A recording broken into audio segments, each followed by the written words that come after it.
The God in us recognizes the God in you. The God in you. Whether you're black or white, gay or straight, Christian, Buddhist or Jew, this door is open to you.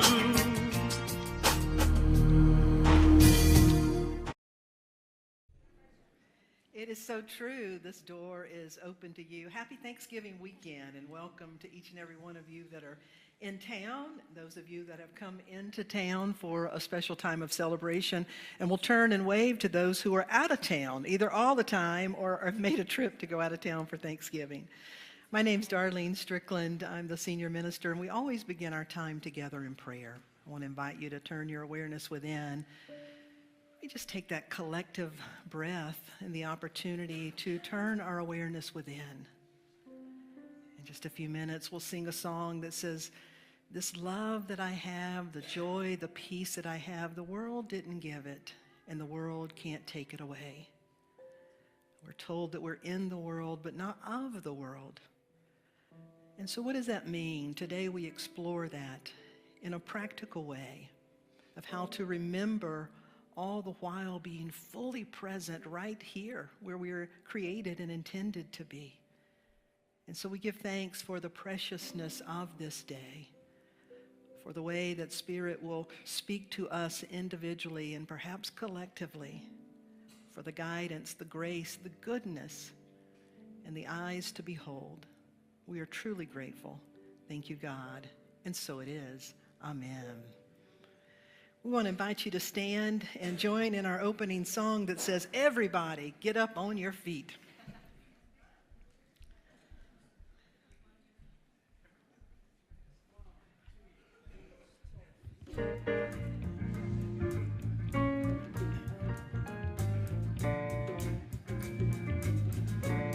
Here we go.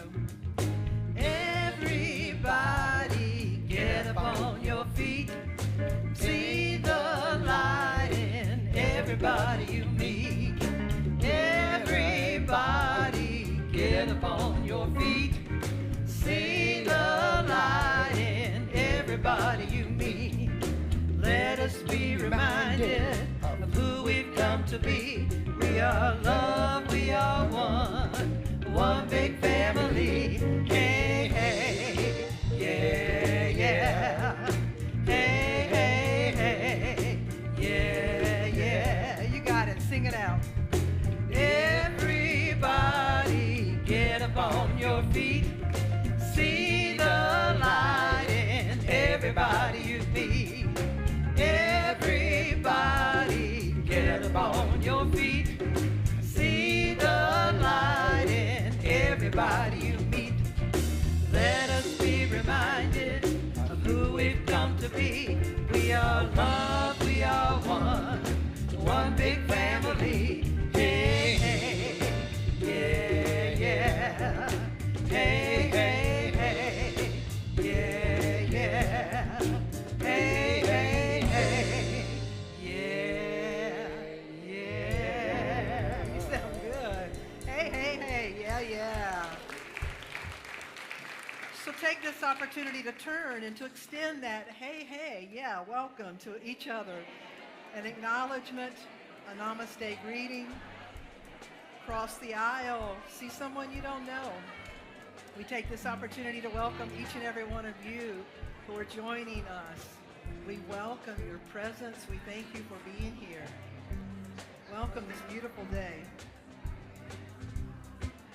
All right, this song says, "This joy that I have, the world didn't give it to me. Oh no, this joy that I have, the world didn't give it to me. This joy that I have, the world didn't give it to me. The world didn't give it and the world can't take it away. This peace that I have, the world didn't give it to me. This peace that I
world didn't give it. The world can't take it away. Thank you so much. You may be seated.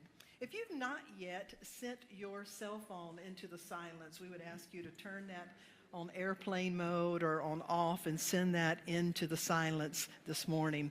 I want to acknowledge our band. We have Zach Page joining us on bass this morning with the rest of our band, Dave, Richard, Joel, Joey, Pete,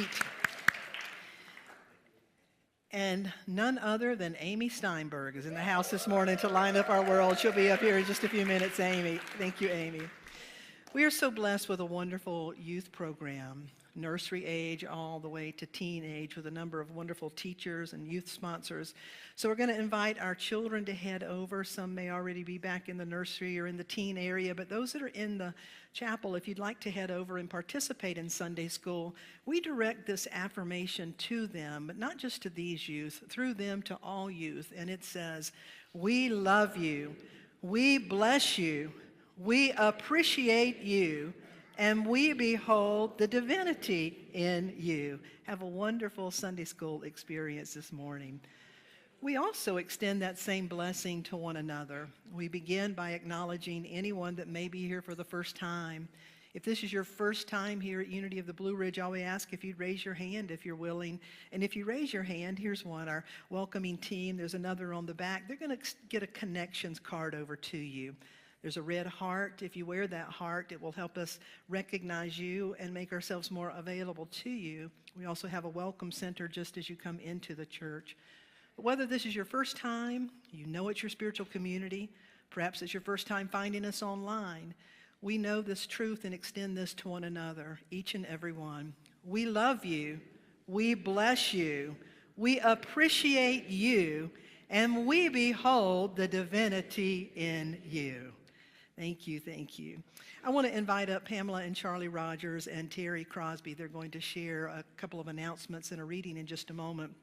But I'd like to highlight 3 announcements. The first is, after the service today, is the time 12:15, Sarah? At 12:15, our holiday choir will be rehearsing. So we invite you, choir members, come on, stay, go grab a quick bite to eat, be back by 12:15 if you'd like to be part of this holiday choir, which will be performing December 17th. It's not too late. This is probably the last Sunday for a new person to join. So if you're here and you're sort of thinking you want to join, this is the time to jump in and make the commitment. Also, on the 15th of December, we are having a Unity holiday concert. How many of you have ever attended any of our holiday concerts? They are just dynamite. And this year, in addition to our singers here, we've also got Peggy Ratus, Reggie Hayden, some people from the community that are coming in to join with some of us to create an amazing holiday concert. Tickets are available for a love offering. You can pick those up online or in the chapel, so help us spread the word. There's also some of these in the foyer to tell you about the holiday concert. And then on the back is a list of everything going on over the next 3 or 4 weeks. And as you can see, there's a lot of stuff, so you may want to pick up one of these on the table just as you head out. The other thing to let you know, 2 things. How many of you noticed a little Christmas tree when you came in? We call that our angel tree. We partner with agencies in the area. We partner with families that we're aware of that are in need with extra help for their children, and we create a little angel tag for them. And so there's a tree with some little tags on it, and if you are so moved and inclined and would like to purchase something for a child, go pick one of those angel tags, and then you'll get some instructions of when to bring it back, and be sure to bring your tag back so we know who you purchased your stuff for. So we invite you to be a part of that. Last but not least is this week on Wednesday night, I'm going to be offering a class that starts at 6:30, and it is on our Unity Foundations. It's a prerequisite for anybody that's interested in membership. Attending the class does not commit you to membership, but it's also a great brush up for anyone that wants to go over Unity 101 again. So Wednesday night, 6:30, I hope you'll join me then. I'd like to acknowledge 2 of our members, Pamela and Charlie Rogers. They're going to tell you about an event they have coming up. Good morning. How many of us are experiencing strained relationships with family or friends over issues such as politics? And how many of you would like to heal those relationships? Yeah. Well, you need to come to our relationship repair shop next Saturday, December the 2nd, 10 o'clock. Our goal is to give you the tools and the confidence, yes, confidence, to have that productive conversation that will bring you back together. We look forward to seeing you all. Thank you. This coming Saturday. Thank you, Pamela and Charlie. Terry Crosby. Thank you. Relationship repair must be in the air. I'm teaching a relationship class as well. I'm also going to that one. I'm teaching a relationship class here Tuesday afternoons, 3 to 5 p.m., and so you don't have to drive in the dark. It's called 5 Master Relationship Skills for Friendships and Partnerships.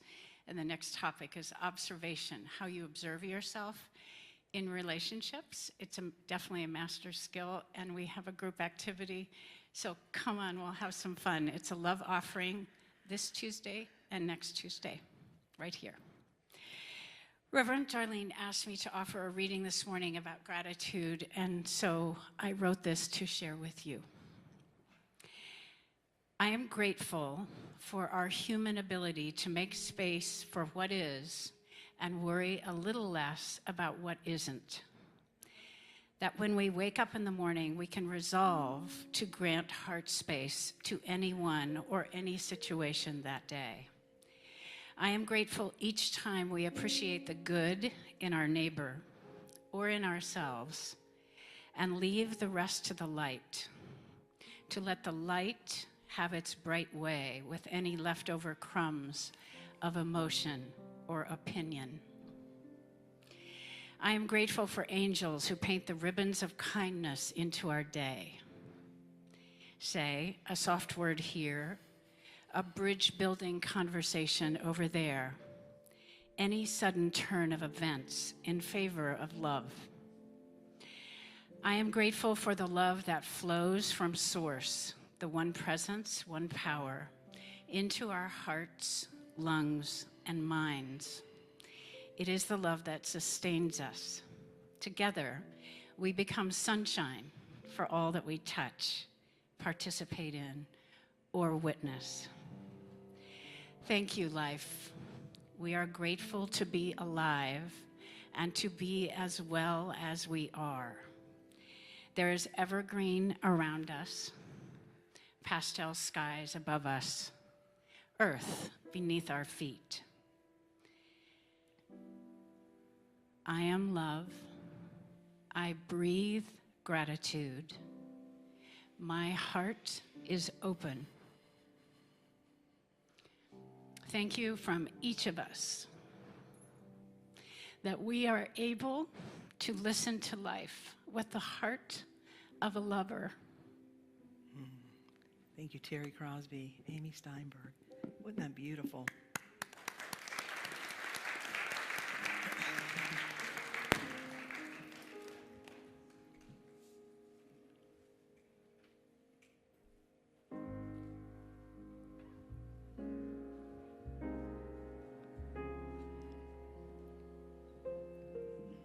Good morning.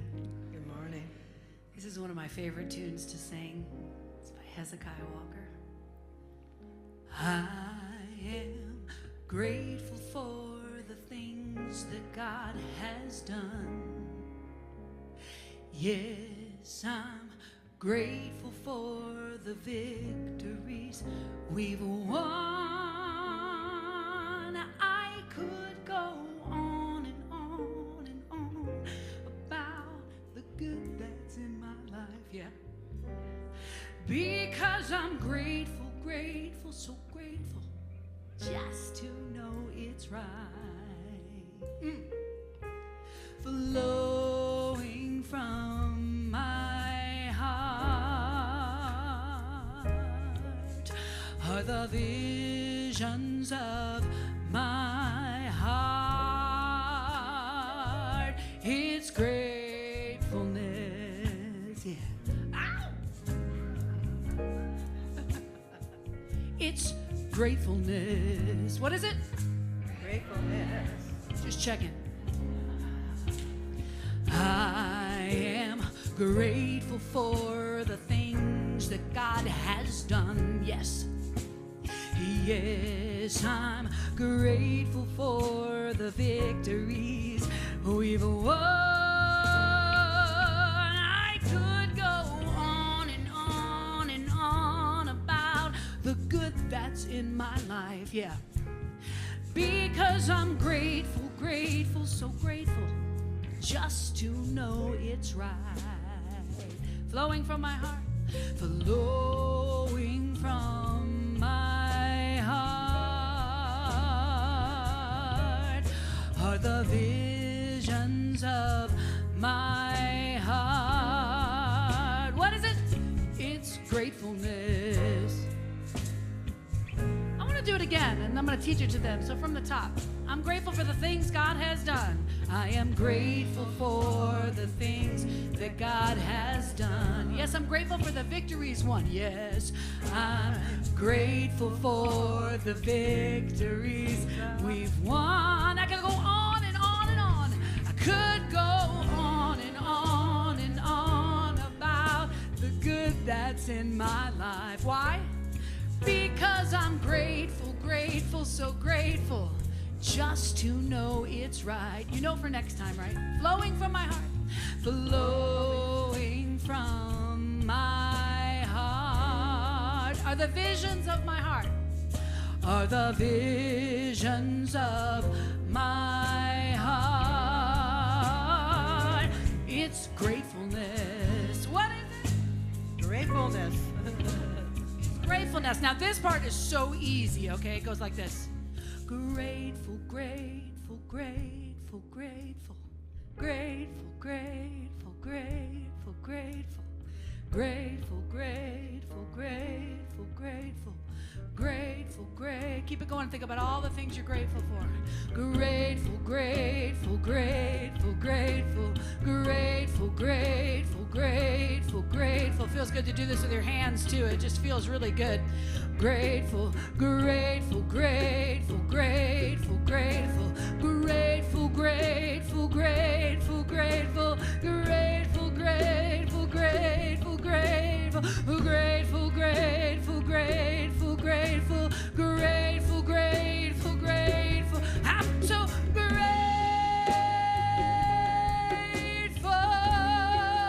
I'm so grateful.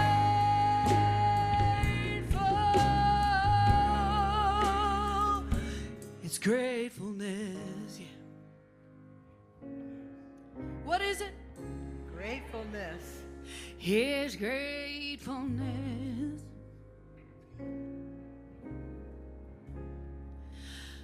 I am grateful for the things that God has done. Yes.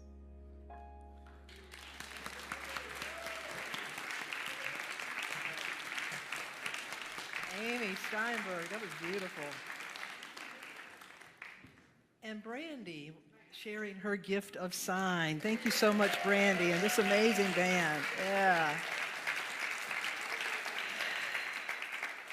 I am grateful. You know, it's wonderful that we have a Thanksgiving Day, a Thanksgiving weekend, but hopefully Thanksgiving is more than just a day or a weekend. Amen.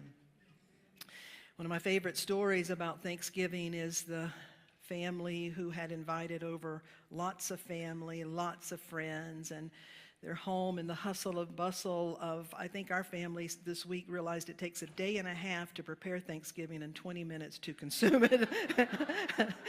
So they had done all of this, and finally all the friends, the family are all seated ready to eat, and Mom looks at the daughter and says, "Honey, why don't you say grace? You like to say the blessing sometime." And her little daughter was kind of shy in front of the crowd. She said, "But I don't know what I'd say." And she said, "Well, just say what you hear Mommy say."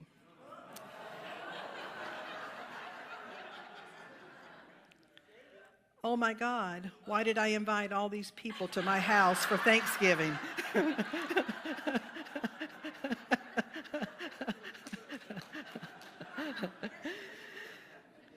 Thanksgiving can definitely be a mixed bag. We were here this morning. I was talking to the musicians about Thanksgiving, and Dave, who plays guitar, I said, "How was your Thanksgiving?" He said, "It was interesting. The turkey thawed for 3 days, and then we opened it up, and it had weird black spots on it that we had to go find a new turkey at the last minute." It can be a mixed bag. Thanksgiving can definitely be an interesting day, but giving thanks can truly be transformative. Today we want to talk about thanksgiving, giving thanks, gratitude, and the golden key. And what is the golden key? We'll get to that.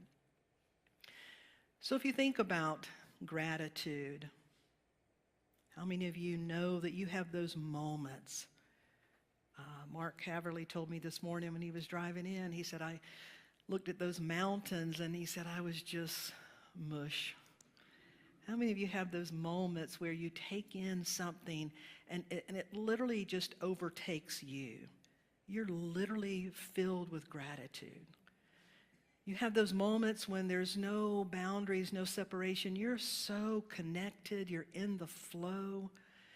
You know that heart vibration that says, it is well, it is well, it is well. How many of you have those moments? And hopefully those days, maybe it's a part of how you are at the foundation of your being. And then let's get real. How many of us have those moments and those days where all you can see is the problem? The drama, the crisis, what's wrong? And not only do you have those days where it's like, not only is that all I see, but my mind just is relentless, just at it, trying to figure it out. Anybody else's mind that happens sometime where it's just like it just keeps circling around and around and around? Does it even wake you up at night sometime? You wake up and then the mind is thinking about a problem, a situation, what's not working. And when you combine the state of our world and the busyness of life, and when those things happen, sometimes it becomes a little more difficult to make space for that heart that is grateful. And gratitude is not just an idea or an emotion. Gratitude is a state of being. Gratitude is generative. Gratitude opens us. That's why the scriptures say, enter into the courts. It means enter into the courts of the divine, where God, the divine, is. Enter into the courts with praise and thanksgiving, because gratitude opens you to a greater reality of being. That maybe even if it's not happening in your life right now, in your situation, you begin to be thankful that it does happen in other people's lives. It does exist. It can happen. And so it begins to attune you to the field of possibility, rather than what happens so often is our mind itself can create barriers where we can't even get out of our own way. One of my prayers is, help me get out of my way so that I may be the way. Amen. I believe that that's what the scriptures mean when it says that we're in the world, but not of the world.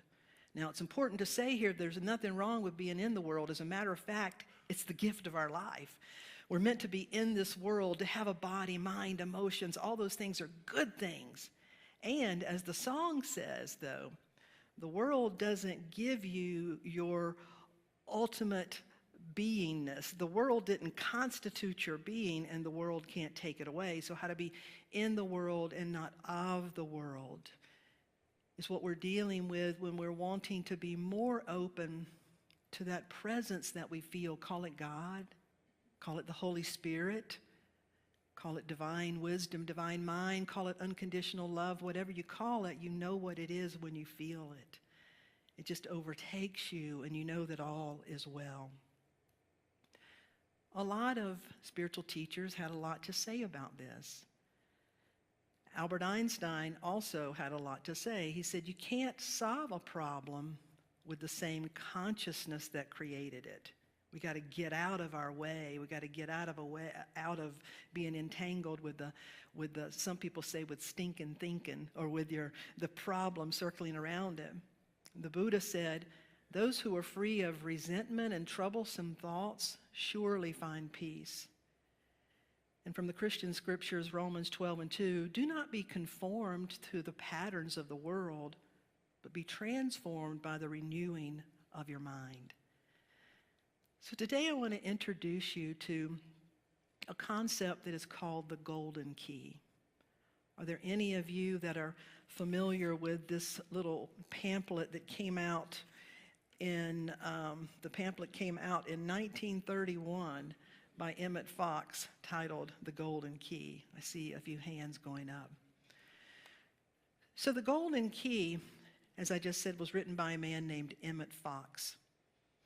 Emmett Fox was born in Ireland in 1886. Interestingly, Emmett Fox was born in 1886, and that's the year that Unity was founded, in 1886. We talked about that last week. So Emmett Fox was born in Ireland. His father was a physician and a member of the Parliament. Emmett was raised Irish Catholic. He studied in a Jesuit school and went on to a Jesuit college. When he was 6 years old, his mom was sick and had a bad headache, and Emmett went over and put his hands on her head, and her headache completely went away. So from the time he was 6, his parents called him a little healer. He didn't think a lot about it, though. He enjoyed the Catholic liturgy. He enjoyed understanding about God, but he just somehow seemed to know that we're in the world and not of the world. He went to college just outside of London, and he began to discover Ralph Waldo Emerson, Meister Eckhart, Charles Fillmore, Mary Baker Eddy, some of those people, and he started reading that. And he said it's like everything within him said, yes, yes, yes. Here I am at London at the time, and I'm having these same thoughts. I'm believing these same things. And so he was able to travel to the United States. He actually moved to America. Wasn't long after that, he became a minister in the Church of Divine Science. He took a small church in New York, and within a couple of years, in the 1940s, 50s, that, or actually the early 30s through the 40s, that church would average 5,000 to 8,000 people a Sunday.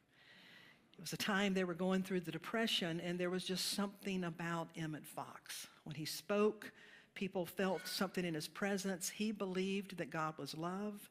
He believed that God was accessible to all people, that God operated through us. And he's written many books. He went on to be a great teacher, author. One of his most famous books was written about the Sermon on the Mount. It's titled The Sermon on the Mount. But this little brochure came out titled The Golden Key. And in the early 40s, when he met Charles and Myrtle Fillmore and went to Unity Village, he was so moved by what he met, he actually gave this to them and said, here, will you publish it? So Unity got the rights and began to publish The Golden Key. Now, people were desperate. It was time during the Depression. A lot of things were happening, and people were desperate for help. And people's lives were being changed at the message he was teaching. And so they said, can you give it to us? And he sat down and he wrote this Golden Key. And this is how it begins. He said, I've comprised this essay into 5 pages. Had it been possible, I would have reduced it to 5 lines.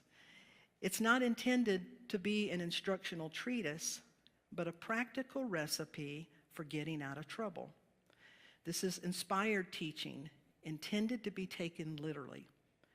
The ability to draw on this power is not a special prerogative to a mystic or a saint, as is often supposed, or even a highly trained practitioner. Whoever you are, God works through you. You are the only channel through which divine action takes place. And your treatment, meaning your prayer outcome, your adjusting your thoughts, your treatment will really be just the getting of yourself out of the way.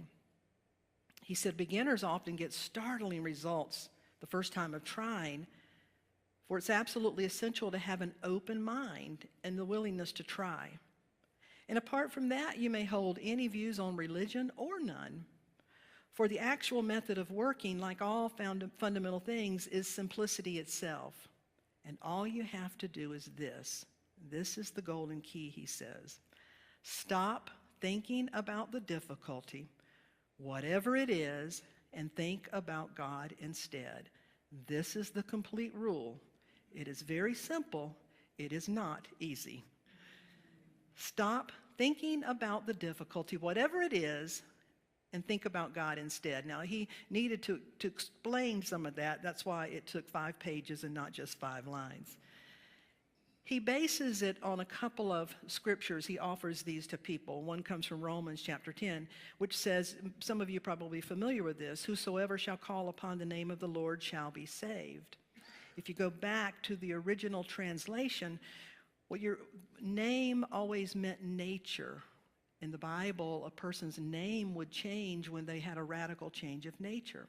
So what this is ultimately saying is whoever calls upon the nature of the divine, whoever calls upon their spiritual nature shall be made whole, shall be restored unto a state of wholeness where they're not stuck believing that something is missing or outside of what they need.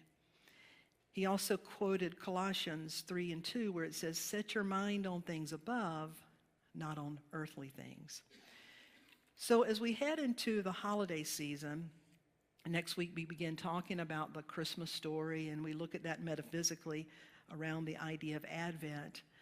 I thought it would be a great opportunity for us to work with this tool of how to stop yourself sometime. Stop yourself when we just go galloping off, or how many of you know your mind has a mind of its own, and it will just make up stories and do all kinds of stuff.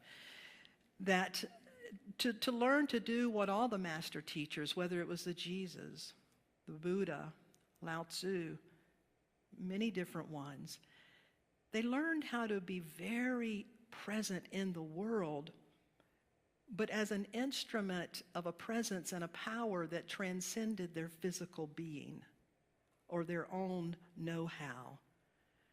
They knew that they were in relationship with a presence that was active and responsive. It was a part of their greater reality of being. It was available. It was an extension of who they were. And if they could stay connected to that, we would say today, that dimension of their self, that truth about who they are, that they would be more open to higher guidance, to vision, to healing power. They would become a conduit. The Native Americans call it the hollow bone, to become the clear opening. Some call it the sacred chalice. It's known by many, many different names. The alchemist would say to become that which can transform the ordinary into the gold, into the divine. It's to learn to have the single eye, to be in the world, but not of it. So the golden key. So I've taken his little booklet and tried to condense it for you in basically what he says, 4 steps. The first one is stop thinking about the problem. Now, let's get the other stuff. But what he's not saying is ignore the problem, deny the problem, pretend it's not there, put your head in the sand, go, nah, I don't see it. He's not saying that. If you read what he's saying is, when he's saying stop thinking about it, he's meaning stop dwelling on it at a point where it's totally unproductive. And you know when that is. You know when you're just going around and around and around, and it's like the problem literally is consuming you. And so how do we get into that, to disengage from it? So the first step in and of itself, to stop thinking about the problem, really requires mindfulness, to know when we're carried away with our thoughts. We spend so much time on social media and watching different things. We just get filled with angst and all this kind of stuff. And we sometimes don't even think about the environment that's creating inside of us, the space that's taking up, and that's really what is occupying us. So this profound step of to stop thinking about it goes very deep. It requires some work and some practices. It's sort of like this. If you had a child or a grandchild who's in the 1st grade and they came home one day and they were just a little mess. I mean, their clothes were twisted, the hair's all messed up, they got dirt on their knees and their face, and they just come crying home. They've had a horrible day. and they walk into you, and they're trying to tell you about it, you wouldn't say, "No, honey, just stop, take a deep breath. You're okay. It's all going to be okay. Now let's go get some ice cream." Would that work? No. No. You can help them calm down a moment, but when a child has had some kind of an experience like that, they're going to need to get it out. If you've really gone through something, you need a way to just get it out and create some space. So when we say stop, number one is to recognize I'm just going manic here. I'm just really chewing on this. This is getting away with me. I got to stop. When Reverend Paulette Pipe was here for our homecoming weekend in October, she did a workshop on joy. One of the first things she did, she had a table set up with a big bowl of water, and she gave us all a little piece of paper. And she said, "Now, I want us to be able to enter into an experience of joy, but every one of you came in here with some stuff that probably wasn't joyful. And every one of you has got stuff inside." So she gave us all a little piece of paper, and she said, "I want you just to whisper in this paper everything that's bugging you right now." And as adults, that's kind of a weird thing to do. We all sort of looked at each other like, "What did she say?" And so finally we start whispering into the paper. And she would keep going, just what kind of thoughts are coming up? This is stupid. Why am I doing this? Why am I whispering into paper? Everybody's looking at me, and what are we going to do with this paper anyway? And yeah, I'm not, So get it all out. And then she had us kind of ceremoniously drop it in that water.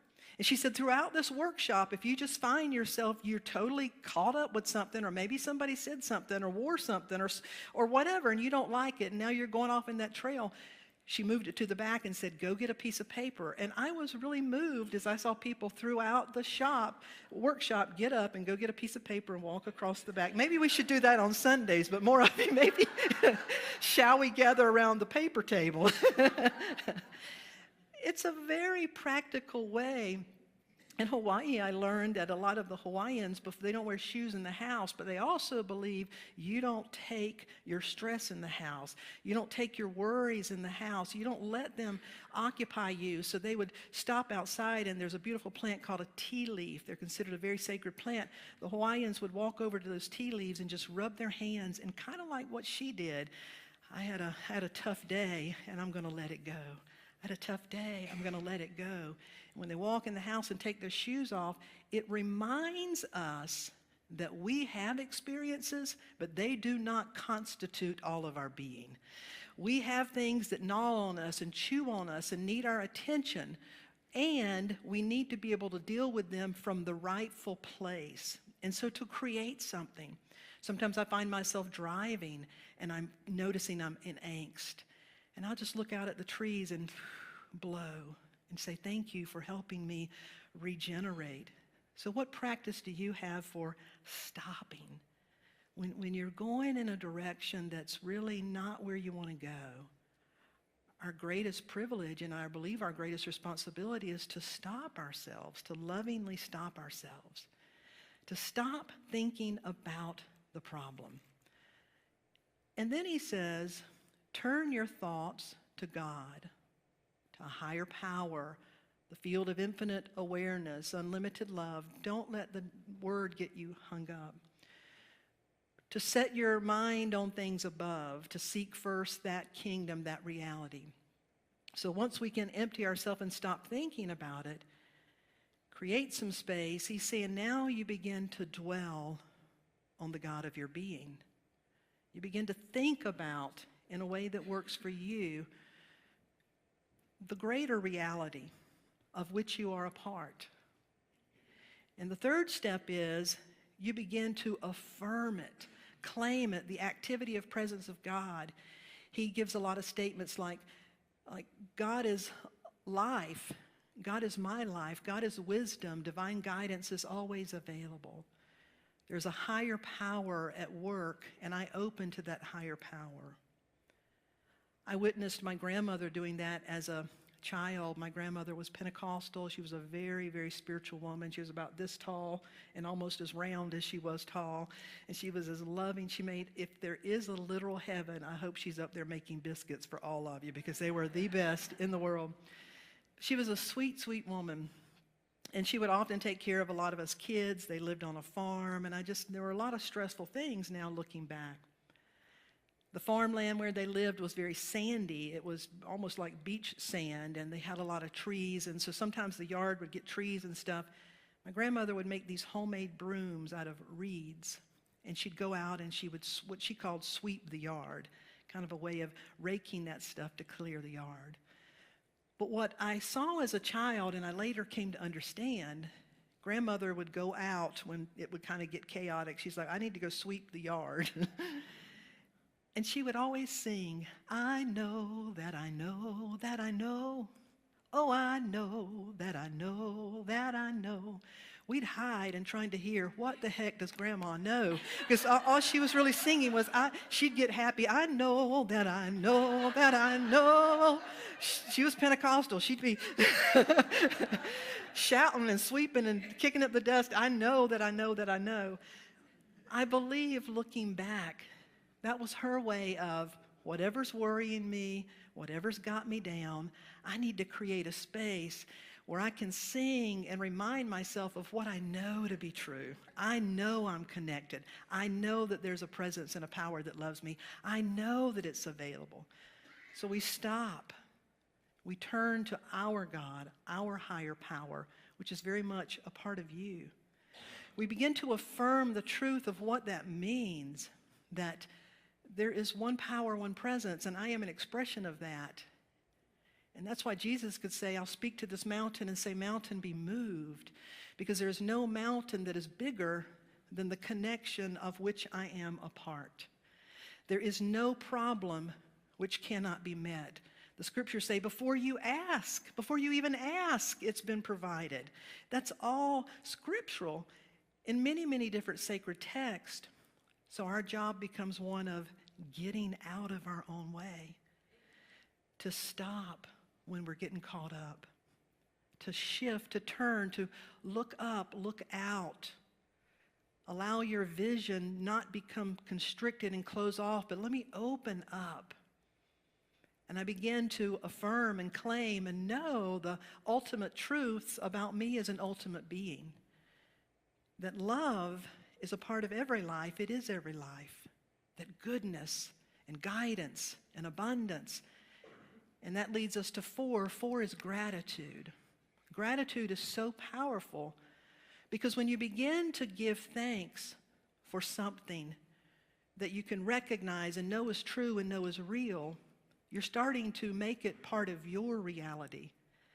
Maybe you want love in your life. And so you're in a restaurant and you see a couple and they just look so in love. And you say, I'm so thankful for the love I see between them. I'm thankful that that quality of love exists between them. Because if it can exist for them, it could exist for me. I'm so thankful for healing and abundance and peace of mind. As you begin to give thanks, honest to goodness, sincere as you can be, recognize it, give thanks for it, you are attuning yourself to the possibility of that in your life. And so the golden key is stop thinking about it and shift, make a turn. And in that turn, turn your thoughts to God, higher power, infinite field of potential. He says, instead of focusing on the problem, focus on the presence and power of God, the divine, of whatever power you believe in. And then begin to affirm that presence and the activity of God. Affirm that is with you, guiding you at work within your life. And then number 4, give thanks. Philippians 4:8 says, finally, brothers and sisters, whatever is true, whatever is noble, whatever is right, whatever is pure, whatever is lovely, whatever is admirable, if there's anything excellent or praiseworthy, think about these things. Now, again, it's not saying ignorance is bliss, pretend it's not happening. No, it's not saying that. But it's asking you to spend time, cultivate a consciousness of gratitude, of recognition, of being able to realize, yeah, I have a problem, I have an issue, I have something, but that it doesn't have all of me. It doesn't constitute the wholeness of my being. And I'm going to open up and ask for guidance. So I want to give you 2 examples of this. The first one I heard when I was living in Kansas City. This is a story many have probably heard about a man who was a fourth-generation barber. He owned a barber shop. He had inherited it from his father, and things were going well. His son was in college, and when his son came home for the holiday break, he saw his dad was like he had lost weight. He looked like he'd aged. He was distraught. He said, "Dad, what is wrong?" He said, "Well, son, a few months ago, one of those big franchises moved into town, one of those $5 haircut places." And he said, "Just like that. All my people are going over there, and for the life of me, I charge almost twice that for a haircut. There's no way I can do that. And it looks like that I'm going to be the generation where it stops. I can't see any way out of going business. I really can't last much longer." His son, who was a college student, had just happened to have heard a story from one of his professors about Thomas Edison. Thomas Edison, who had been influenced by some of these thinkers, believed that we are creative beings and that we have the capacity to create because we're open to a higher intelligence. Thomas Edison believed, and a part of his prayer, if you want to call it practice, was he would sit in the silence holding a rock over a trash can. The reason he did that is if he ever dozed off to sleep, he'd drop the rock and it would rumble in that trash can and wake him up. He didn't want to go to sleep. He wanted to sit in a state where he became open. He would think about a problem and then go into what he called the land of solution, the land of heaven, the land of higher power. So he would sit and go into the land of solution and ask for guidance. Well, his son had just heard that story. Well, his father was a spiritual or religious man, but he knew his father was not going to sit with a rock and meditate about what to do. But he knew he had to get his father out of the problem. And so he said, "Dad, let's go fishing." They just stopped worrying, went and fished. His son made sure he kept him engaged and talking until he just saw his dad begin to loosen up and lighten up a little bit. And as the evening then began to set in, he said, "Okay, Dad, now let's just think for a moment." He said, "I want you to pray the way you would pray. Let's ask for guidance here, and then let's just think a minute about what could we possibly do." So they had a prayer, and then they began to throw out stuff. And one idea was like, wow, that could possibly work. And so the father said he would implement it. So son goes back to school. He's gone for a few months, and when he comes back, his dad is like a bright light again. "Son, you're not going to believe it. My business is better than ever. I can't believe how it's turned around. It's never even been this strong. It is awesome." And what did they do? One idea which they acted on was to change their sign, and all it said was, "We fix $5 haircuts."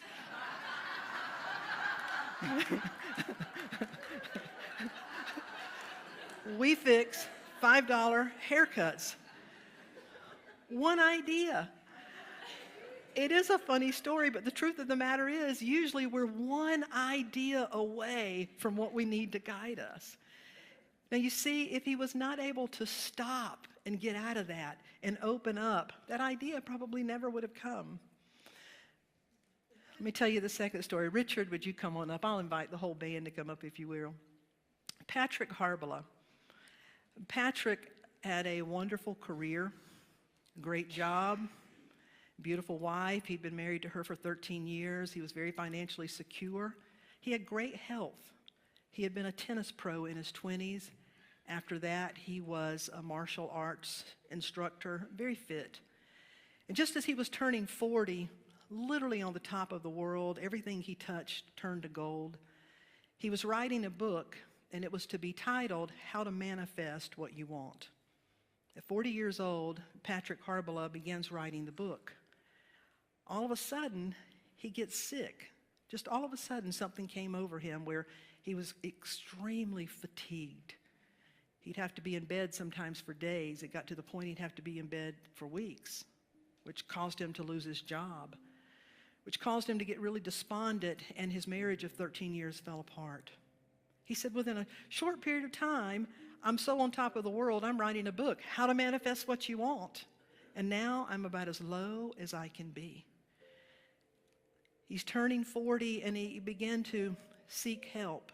He was able to get in at the Mayo Clinic, round and round for 3 years. They were never able to diagnose. He was spiritually a spiritual man in nature. He believed in new thought. He was treating this with prayer, holistic treatment, diet changes, energy healing, hyperbaric oxygen. He said, I did everything and anything I could think of. But he said, it began to dawn on me that my dad had died at 42 years old from a cancer that wasn't diagnosed early enough. And now him in his 40s, he began to think, I'm probably not long for this world, but he did what he said that all during this time, I was shooting lightning bolts toward the problem, trying to get it to go away, trying to figure it out. But as I got weaker and weaker and weaker at the end of the 3 years, weeks now, he couldn't get out of bed. He said, I'm not long for this world, and if I'm dying, I'm going to use this time to understand who I am as a spiritual being at the deepest level possible. He said it wasn't I give up. It was really a saying, you know what, this is happening, I need to embrace it. And he said, so I began to ask myself, if this is, and it probably is, the end of my life, what do I want to do at the end of my life? And he began to realize that even as much as he knew to step out of the problem, that really for the past 3 years, all he had been doing was focusing on the problem, totally consumed by it. So he said, I'm just not going to do that anymore. With the rest of my life, his exact words were, I'm going to use this time to understand who I am as a spiritual being at the deepest level possible. And so he began to dwell on the truth of his being as a part of God, all being. He began to really focus on what it means to be an expression of God and the life of God. And he said he began to relax and something unexpected happened. After a couple of days of just disciplining himself to focus on that and to really open his heart and embrace it, he noticed his energy level began to go up. And so because his energy level was up, he's like, well, I'm going to get up and get out there and conquer the world, and then he'd be down again. So he said he went through this period of time where he'd start getting better, and then he'd rush out, and then he'd be down again, up and down.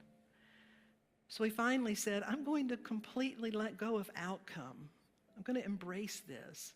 I really, God, with all my heart, I want to know who I am as an expression of you. What do I need to know about the truth of my being? What do I need to understand in these critical hours of my life? What do I need to receive? What do I need to know about myself? And as he began to focus on that, he got better and better and better. And the day came when he was completely healed. He said, when we're in the experience of recognizing the sacred and appreciating the sacredness of life, we open to a world of unlimited possibility. Now, he did go on to write that book, but it was not titled How to Manifest the Life You Want. It was is titled Magic of the Soul, Applying Spiritual Principle to Daily Living. Today, he's Reverend Patrick Harbala. He's a great leader in the human potential movement. You'll find him usually on the West Coast most any Sunday in a church telling this very story. And to me, it aligns with this invitation today of whatever is going on in our life. Do you see that you could benefit by cultivating some skill around stop?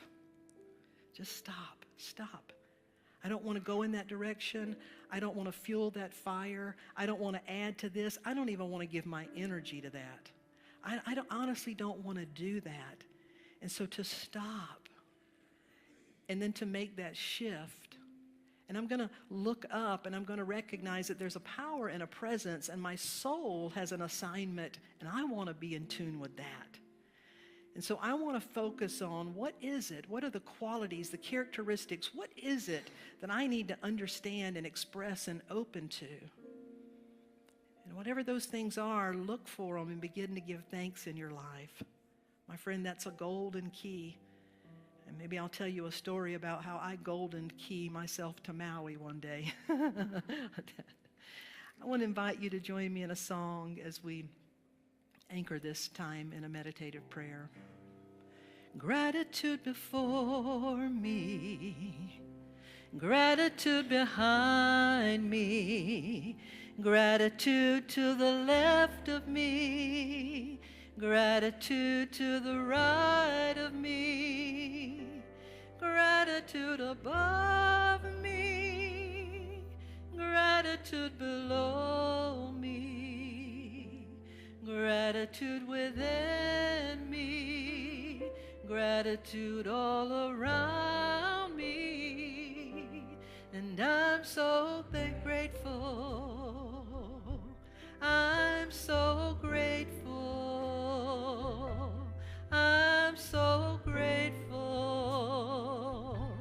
I'm so grateful.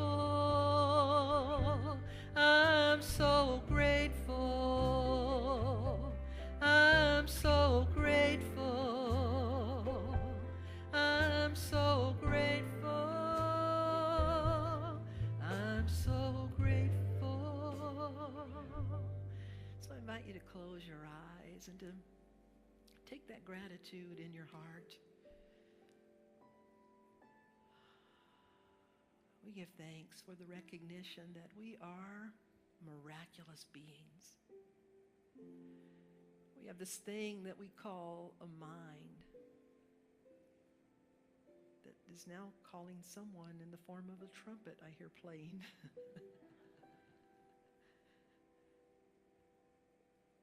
We have this miraculous part of our being called a mind. And our mind has the capacity to be right here present, focused on whatever is before us.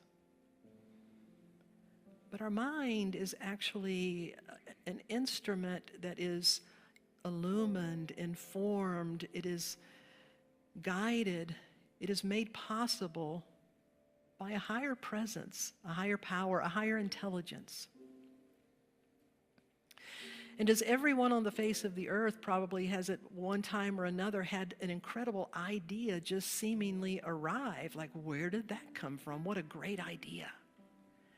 Every great composer that has been able to hear literally a song and capture it and bring it from the unformed field of potential and yet hear it in their mind and bring it to page and bring it to life. People have discerned and visioned, so we recognize that our mind and our entire being is a portal, is a gateway to a higher intelligence. As we enter into this holiday season, this holy season as it's often called, let's make a commitment to be gentle with our mind and also to be a diligent, loving teacher for our mind.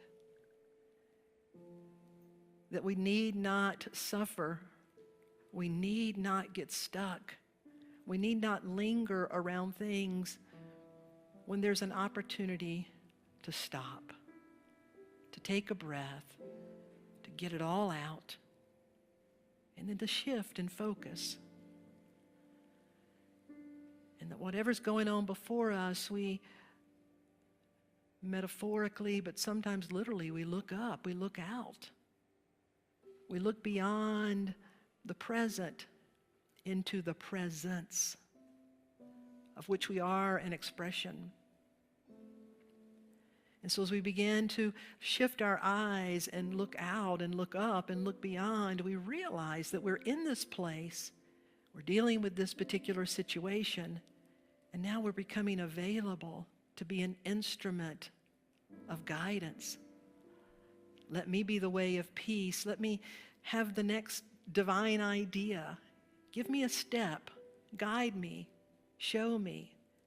I open to the peace. I know that it's a part of the reality of my being, as a part of the one being. And I seal this with gratitude, with all the gratitude my heart can muster. I look at people and things and I recall situations that just calls me to be very grateful and recognize what is possible and what can be possible and what does exist and what is available. I look at the things in my life for which I am immensely grateful, and I give thanks. And through this, I become the way, and I'm no longer in my own way.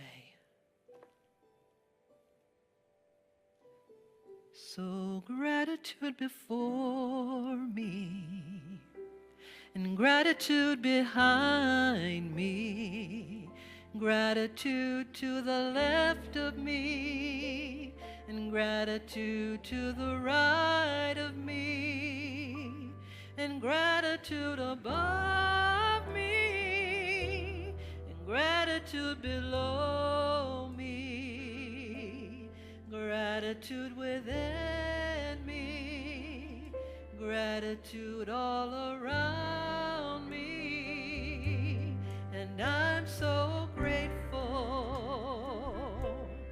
I'm so grateful. I'm so grateful. I'm so grateful. Would you stand with us? I'm so grateful.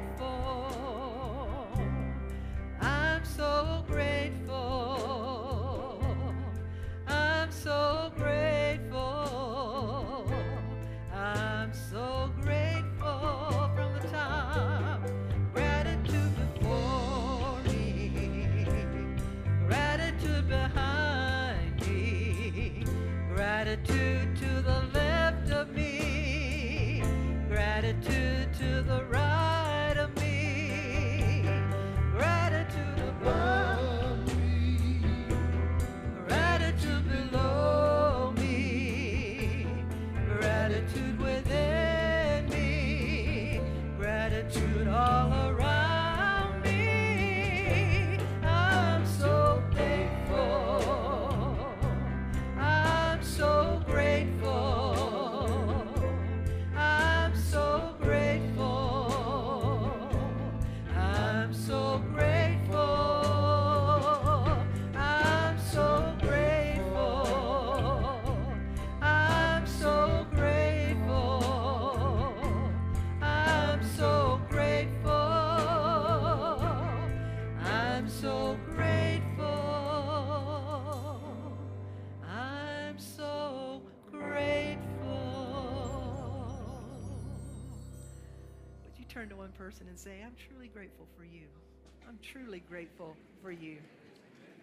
I'm truly grateful for you. We are truly grateful for you. Thank you, and you may be seated. So, if you hear someone say, okay, I need to golden key that thing, you know what? I need to golden key it. You know what that means. I hope you'll join me in using that very practical tool, especially this time of season.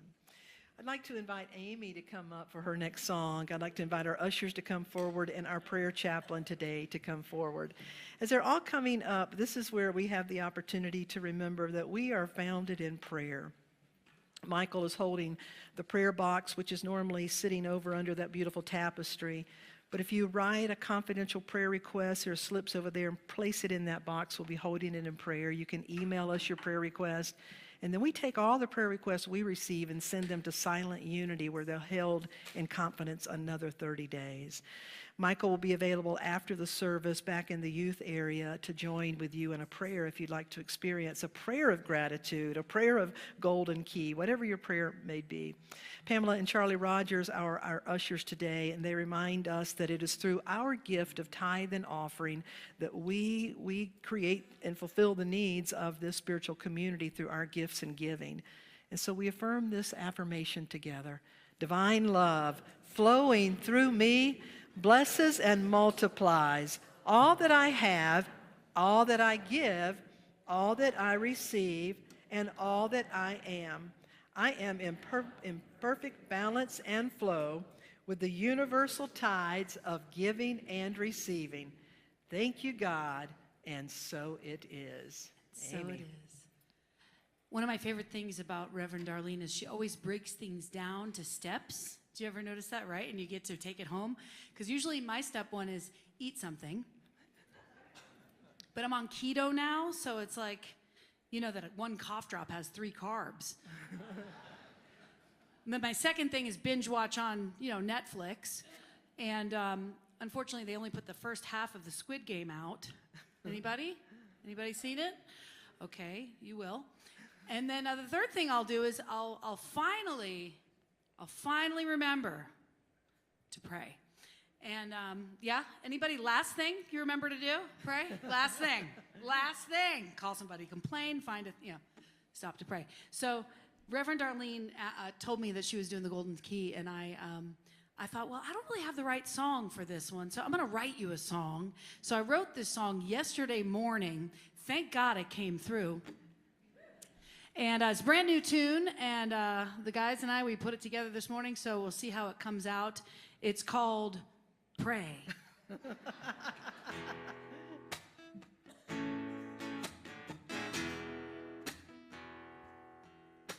Been one of those years, not just one of those days. And maybe if I'm honest, it's been some time since I felt that life was going my way. And oh, why do I settle for less than a little? It's so crazy, hey.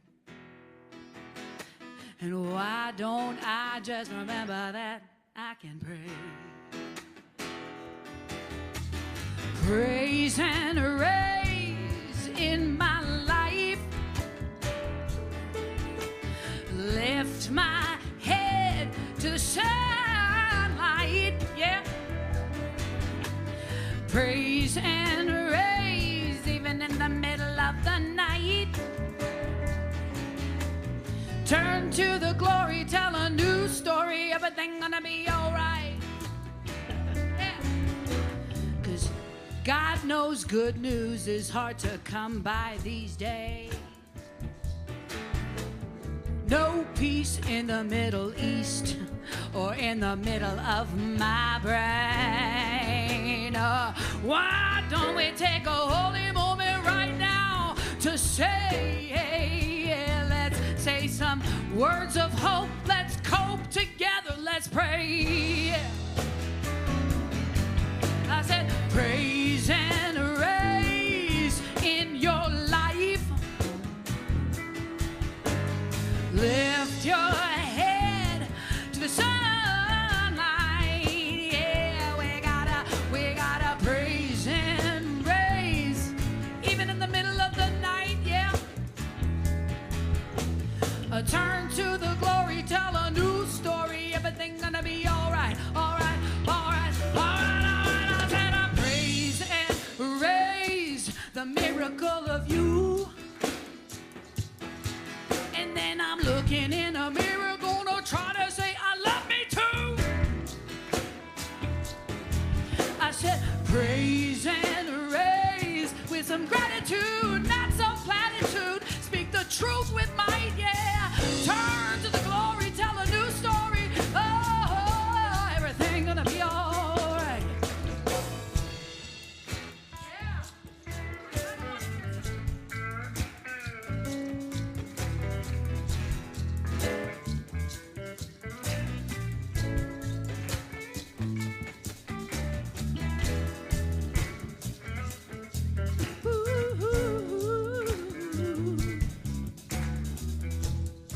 Take my hand. Let's go to the promised land. Take my hand. Let's go to the promised land. Thank you, Lord, for this day. Show me, guide me, reveal the way. Heal the world, let it be okay. Pray for the earth and the people who play. I pray to the God who live hard-hearted. I'm looking up. His only way to look up from the bottom. I pray to the altar, the sun, to the sweet. I pray to the night, to the mystery. I pray to the energy of you and me. I pray to the boundless opportunity. I pray to the beautiful possibilities. I pray to the endless infinity of love and peace.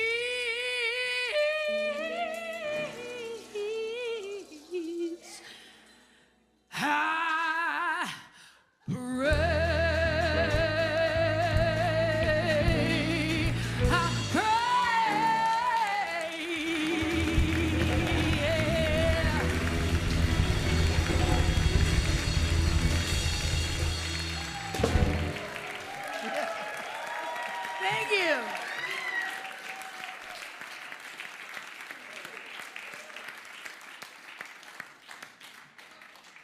hot off the ethers.